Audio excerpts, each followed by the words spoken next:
Hello everyone, I'm very happy to welcome you all to our channel where you can learn programming languages. Since this is our first video, I would like to give you an overview of what you can expect from our channel.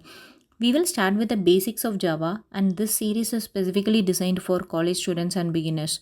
Before we dive in, let's understand why learning programming is important. I have come up with three real world examples where we use programs. The first example is a calculator. Without calculator, we would have to do all the calculations by hand, which can be slow and increase the chances of errors. Programs in calculators automate this process, allowing us to input numbers and operations like addition, subtraction, multiplication, and more. The program processes the data quickly and provides the correct result. Another example is a ticket booking app. Instead of going to a transport office or railway station, you can book tickets online from the comfort of your home. This convenience is possible because of the programs that handle seat selection and payments. The final example is messaging apps. They allow you to send messages, photos, and data to your contacts instantly. All of this is managed by programs that handle communication and data transfer. I hope you now understand why we write programs. Now let me show you a simple Java program as an example. First I will run the program and show you its output.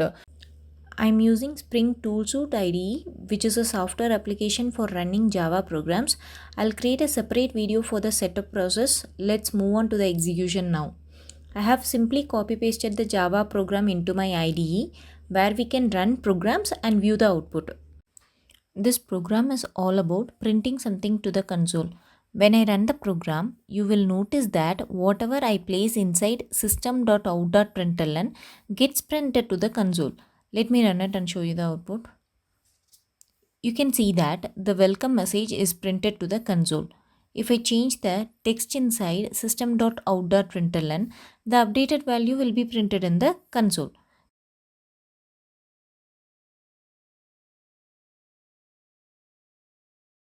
Let me change the text one more time.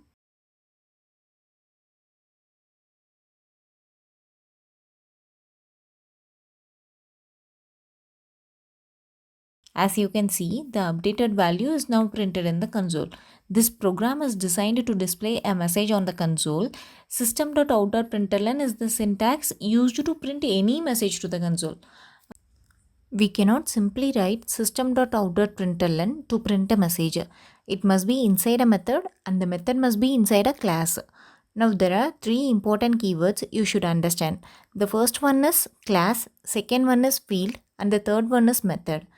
A class is like a capsule. Inside the capsule, we have medical ingredients. Similarly, a class contains fields and methods that are wrapped together. Fields are optional for the basic programs and I'll cover them in the next video separately. However, the main method and the class are mandatory to run a simple program. The main class name should match with the file name.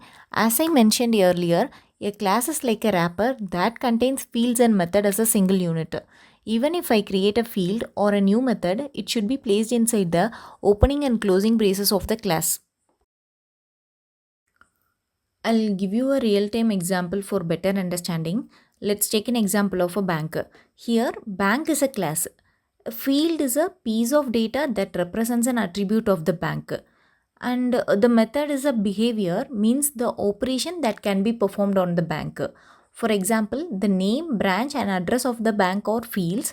On the other hand, withdrawing or depositing money is an operation defined as a methods. I hope you now have a better understanding of classes, fields and methods. Now, coming back to the program, there is something called the JVM that runs all Java programs. It searches for the method called main, which is the entry point of the Java program. The JVM looks for the main method and executes the code inside it. We wrote system.out.println inside the main method, which is the syntax for printing something to the console. So it gets printed. That's how it works. There are several keywords like public and static, which I will explain in the upcoming video. For now, you should understand that writing the main method is essential to execute any Java program and it must be wrapped in a class. If you have any questions, feel free to ask in the comments. Thanks for watching.